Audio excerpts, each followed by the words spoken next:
remarks, and then he'll take questions from media. I just want to take a minute to thank everyone for being here. I know we haven't had the opportunity to have in-person press conferences, and we figured we would take the chance while we had it with this gorgeous weather to get out and give you some real time with the chief to ask questions and get some answers. So thanks for coming on short notice. Without further ado, Chief Chuck Lovell. Thank you, Tina. Thanks everyone for being here today. I'd like some time for everyone to come out and ask questions, talk a little bit about what's been going on in our city. And it's actually a beautiful day to be out doing this, so I'm excited. I just wanted to start by saying, we continue to have some nightly violent criminal activity that's taking place in our city. This has been problematic for us as it's a drain on resources, and we have people who are just, they're dedicated to just provoking a police response. And that response is taken away from our ability to go out and give people the service that they expect from the police bureau. People expect to get their calls for service answered. They expect us to be able to answer their calls for service, respond to the shootings that we've been having and things of that nature. So we're really calling on people to come out and just really say that activity needs to stop. We need to get to a point where we can be about the reforms and the advances and just giving the community the service that they really need and expect. We have a great partnership with OSP. Downtown, they have replaced the federal officers, and we have a long-standing history of working closely with Oregon State Police and training with them. And the downtown activity has actually been pretty promising, so we're really happy for our partnership with Oregon State Police and also Multnomah County Sheriff's Office. And to the officers that have been working, we're pushing almost 70 straight days of protest here in Portland. Officers are tired, and they keep coming back every night because they love this city. They're working hard to keep the city safe, protect people, and give people the right to exercise their free speech, but also protect property from those who are committed to try to destroy it and to try to do things that are disruptive to the functioning of our beautiful city. So with that, I'll open it up for questions, but I just wanted to say thanks everyone for being here, and I'm happy to give all the local media folks some accessibility. Have retirements happening this month. Some have been scheduled for a while. Yes. Are there officers who are taking early retirement, or some just saying I'm done and giving you notice? We've had, I want to say the latest number I heard was about 46 projected retirements. And those are officers who have done their 25 years and are now ready to retire. But when you look at that number and that core of officers, you've got over 1,000 years of experience leaving the Police Bureau this month. And those are 46 veteran bodies who are able to work in their investigative assignments or on patrol. And then, we have a cadre of officers who haven't even been to the academy yet. And we've got about 100, I think, that are still trainees. And it takes an officer about 2 years to really be up and functioning off probation and able to go out and give service to the public. So, I've heard that, hey, you guys have 900 officers, where are they going? There's a lot that goes into that number. Some of those officers are just at the very beginning of their career. We have a lot who are leaving at the end of their career. So I think in the future we'll kind of break down what those numbers look like in the more general sense. But yeah, this is going to be a big retirement for us, August.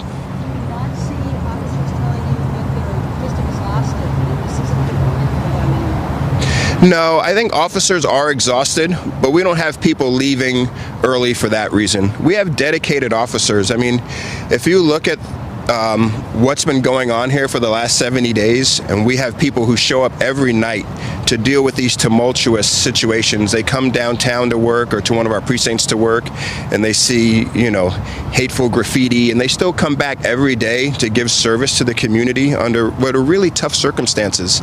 It really affects their wellness and their families, and they love this city so much that they keep coming back and they keep serving. I'm very proud of them. I can't say enough how proud I am of their resilience and their dedication to Portland. Chief, you mentioned nightly violence and response times. Can you spell out the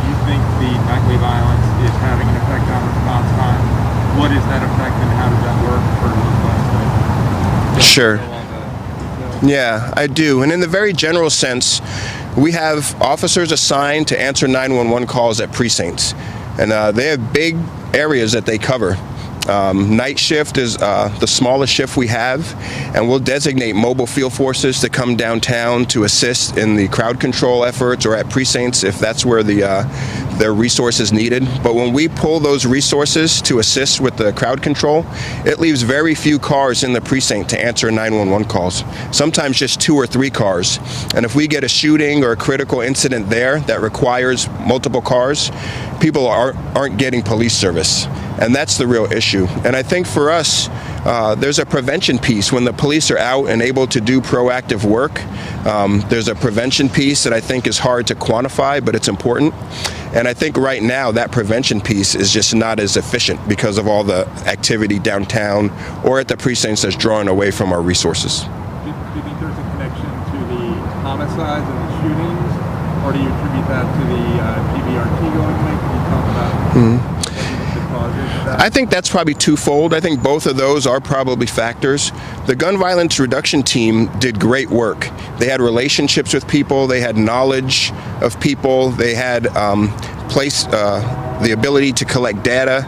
They interfaced with the Office of Violence Prevention, outreach workers, parole and probation. They had a structure that was focused on shootings and on gun violence. So absent that structure that we're dealing with now, all those people's jobs got harder. It's harder for probation and parole. It's harder for the Office of Violence Prevention. It's harder for the outreach workers. And I think there's some deterrent piece there too. Knowing that they're no longer there, I think it gives people more, I'd say they're more emboldened maybe to be out with guns. They know there's not someone watching. There's no real deterrent there. And I think that's part of the issue what's causing us to see the spike we have in July.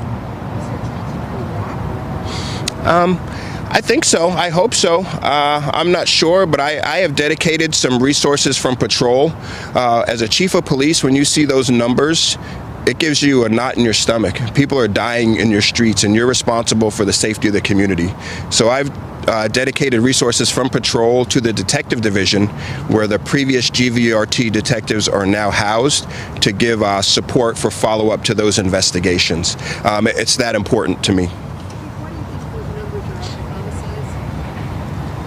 Well, I think like I answered with Nick's question, I think the absence of the gun violence reduction team, the limited resources to do proactive stops, and the amount of officers that we're dedicating to crowd control events and really the violent activity that we have to respond to, there's really less of a deterrent for people. And then when you do have shootings, sometimes you have retaliatory shootings and other things that, you know, if you had the GVRT resource, you could maybe try to prevent on the front end. That's possible too. There's a lot of forces at play for us right now between the pandemic, people out of work, a lot of people, you know, with free time, the economy, the crowd control events, the violence. I think all those probably play a role, but it's hard to quantify.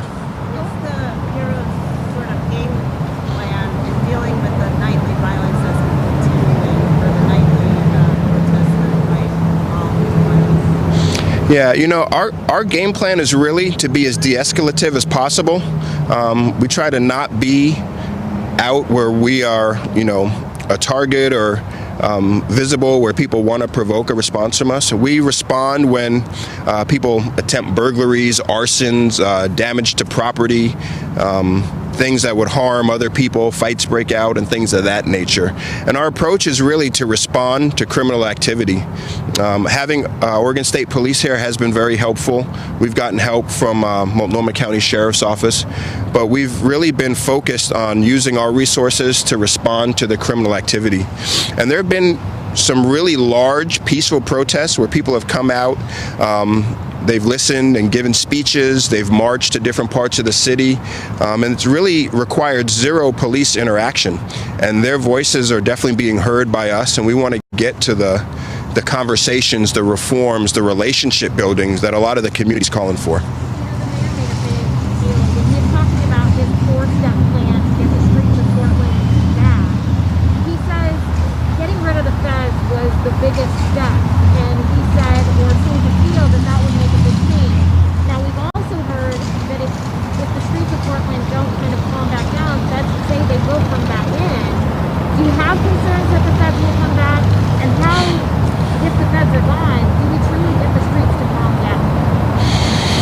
Yeah, I think, you know, the switch with OSP has been helpful, especially downtown at the federal building. I mean, we have a fair amount of federal buildings in Portland that have to be protected. For us, I think it's really focusing on how do we protect our infrastructure. Some of the focus has shifted from the downtown federal building to our precincts. Last night we had a bunch of disturbing activity at our Portland Police Association office. So I think it's really our ability to keep Portlanders safe, one, but also to protect our valuable infrastructure as well. And I think having Oregon State Police here is helpful in that, but we have to figure out a way where we can secure those structures adequately and also at some point really allow the federal government to leave and our local assets to be able to maintain that. Now, the mayor and other federal officials have said it really lies on the shoulders of Portland. Mm-hmm.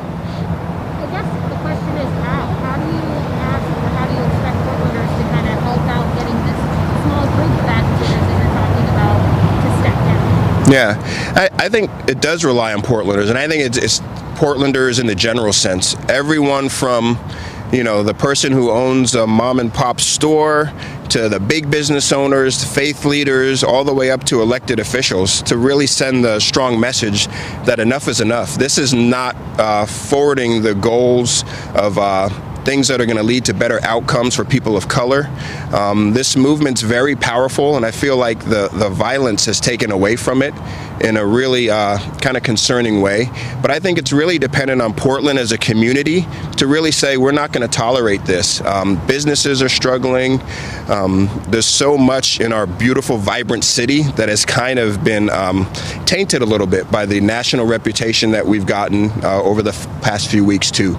So I just want to make sure that, you know, I say what I can to support the officers that are out there doing the hard work to keep the city safe, but also encourage other people to really have a voice and say, you know, this is not what Portland's about, and this is not what we need right now in our city. We need to really be moving forward together on police reform and a whole bunch of other things that really are societal inequalities that we should be looking at fixing together.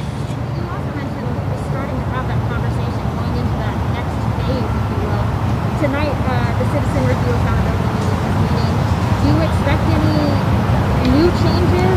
Are you anticipating that? Are you concerned about any changes coming down the pike? I'm always, you know, anticipating some changes. In this business, change is a constant. It's the one thing you can count on. But I'm really looking forward to having conversations with them. I've met with them and also PSAP and a whole bunch of other community groups. I want to do more of that.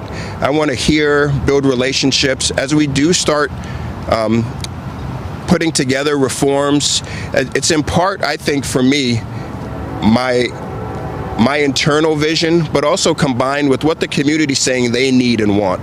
And it's about coming together, finding, you know, that right mix of things that's going to make it better for the police bureau and the community.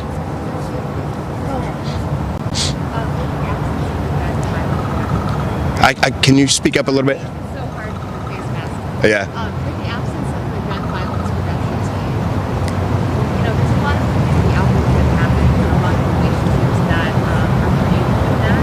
Yeah. What kind of approach or what kinds of things are you guys doing ready to restore that without having that team? Yeah. I tell you, it's tough. Like I spoke about before, you know, having that team structured the way they were was kind of a structure we built to provide support to the community who is doing that work. And that work was taking place for a reason. We had a lot of shootings last year, and that team was working really hard. But I think the relationship piece is what's so hard to measure. I mean, we deal with folks who are, you know, on the victim side of that equation regularly. There's a lot of relationships with our officers that do that kind of work. There's a lot of relationships with the community members that do that work. And I think, you know, a lot of those stops, and the stops have gotten a lot of attention, but a lot of those stops, you know, end in handshakes and conversation, and there's a real kind of familiarity, and people miss it. We hear a lot from people in the community saying, hey, we need gun violence reduction team back. We need these officers that know our community, that know this issue of gun violence that we really relied on to help stay safe.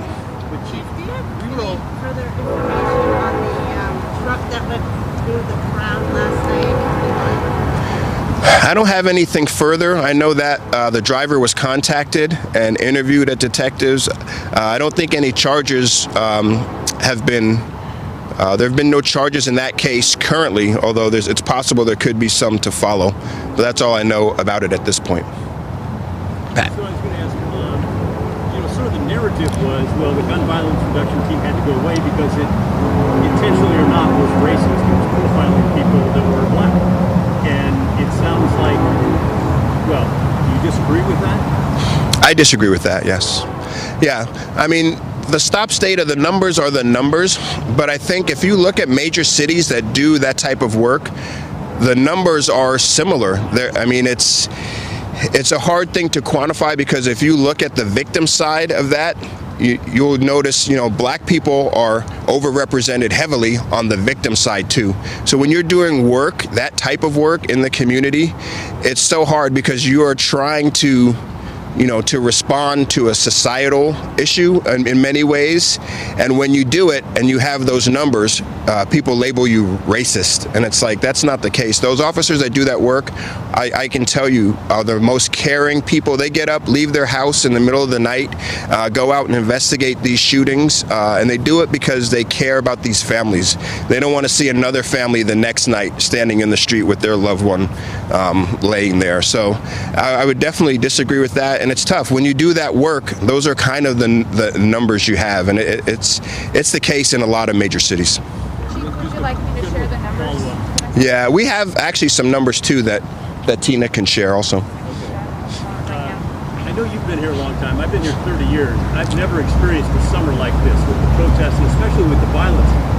What do you think's going on, and why can't you just arrest a bunch of people and make it stop? Yeah, well, you have me beat, because I've been here, I've been in Portland almost 20 years and with the Police Bureau just over 18. But I've never seen a summer like this. I mean, when I stepped into this role less than 2 months ago, it was, the pandemic. It was really kind of the start of the George Floyd protests. Huge budget cuts were coming. And at the time, it was like, well, this job is going to be hard. And then you throw in, the national press that we've gotten, and then now the shootings, and it's very hard. But I think arresting people is a tactic that we use, but we've arrested over 400 people, I think, since these demonstrations have started. One, people don't stay in jail very long when they get arrested, and two, the arrests have to be a deterrent kind of in the near term. A lot of these cases aren't going to trial anytime soon also. This is not a situation where you can arrest your way out of it, I don't think. We're 70 days into it, and we still have violence taking place almost on a nightly basis. So I think it's really going to be a community-led effort where people just say enough is enough, and we're tired of it, and we get the violent actors to stop coming out because they feel like, this is not going to be tolerated by the community. Has anything come out of that surprised you, that maybe you hadn't thought of, or maybe you just walked away, still thinking about that one thing that they said that you'd be willing to share with us? Yeah, I think the overarching thing is a lot of people, the defund, abolish police movement had gotten a fair amount of attention. A lot of the people I talk to, the vast majority, are like, no, we need police. We need good, fair, just policing. And they feel like, the ability to have that is there. And I think for me, I feel like the things I want to do to bring the Police Bureau and the community closer together, they need investment, not divestment. I mean, a lot of these things are relationship things, and relationships take time. We can't form a relationship with anyone if we don't spend time together. But in order to have that time, we have to have adequate staffing. We have to have the ability for officers to go out, contact people, and spend time with them in situations that aren't, immediate emergency critical situations. And you look at the loss of things like the Youth Services Division and Gun Violence Reduction Team. Those were two of the units that we had that had some of the best relationships with people, and YSD in particular, young people. So I mean, for me, I was really taken aback by the fact that the community is like, no, we need you. We just want to make sure that you're giving us good, just policing. And for me, I feel like it's incumbent on me to have a police bureau that knows that the expectation is that they're here to care about the community first and foremost, and then to have things in place that when people do things that are outside our directives, policies, and values, to catch it, and then have mechanisms to hold people in place.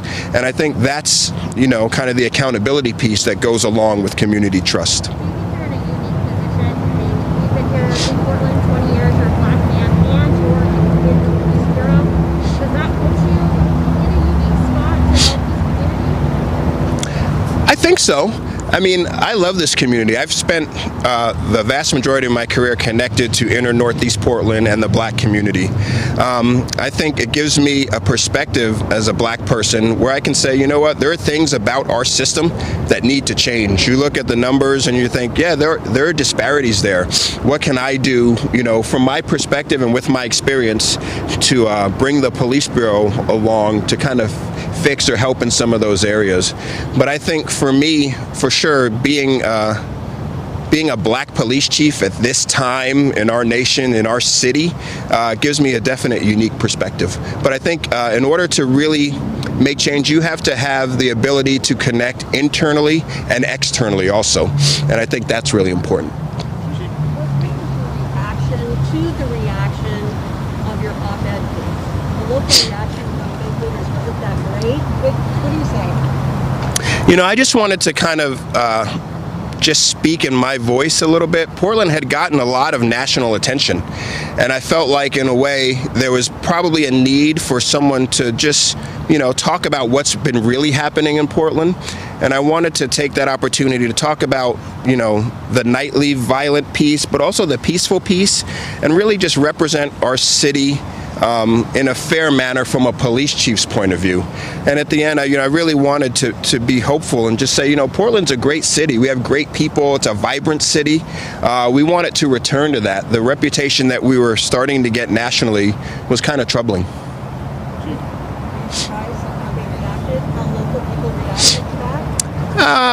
Yes and no. I mean, whenever you give your opinion, I guess you can expect a wide array of responses.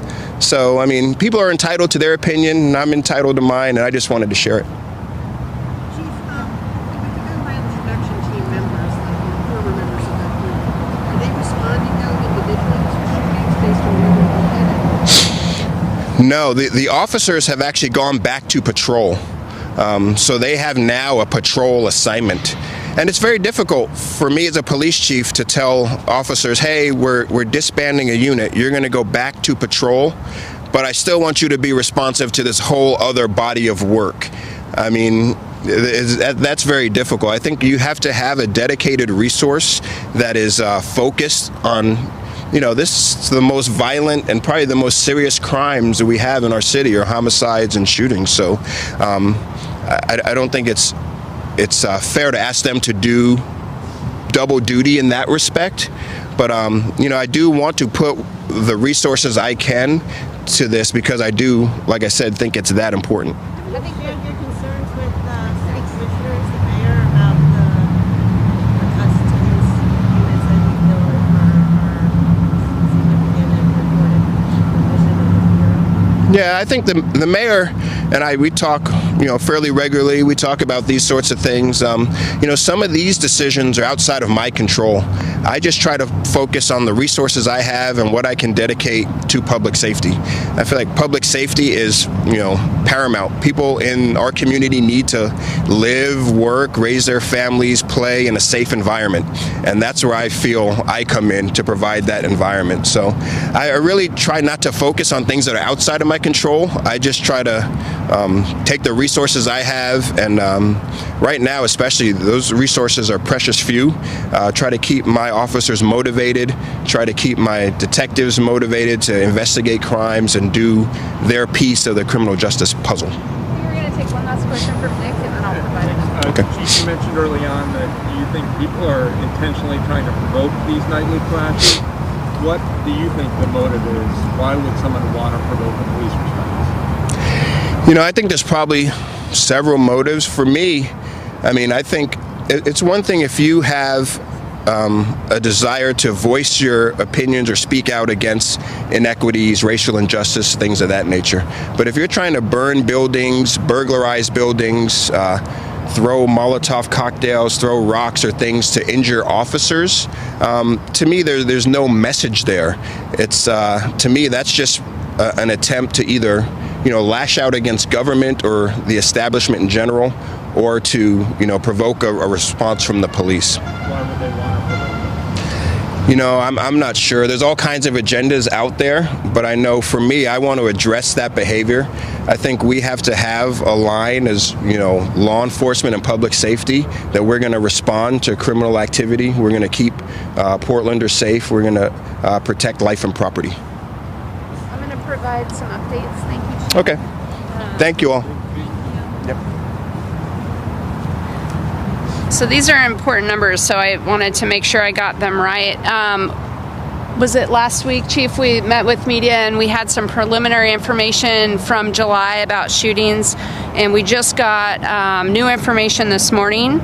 So for 2020, in July, we had 98 shootings that we verified in the city of Portland. That's compared to 35 from the year 2019. So, about 3 times as many in 1 month's time. 38 people were shot in the month of July, and of those 38, 34 were males. Of the 38 individuals who were shot in July in the city of Portland, 25 were African American, which is about 66%. It's over 66%, about 2/3. Four were Hispanic and 9 were white. So that, circles back to what the chief was saying about disparities, especially by race with gun violence. And so we just wanted to make sure you had that accurate information. Once again, we thank you for your time today. I know that because we haven't been able to get out and about, some of you may want some B-roll of the chief. And so if you want to kind of follow or get some shots, we have a few minutes to be able to do that. If that's something that you want, we want to offer that as well. But thank you once again.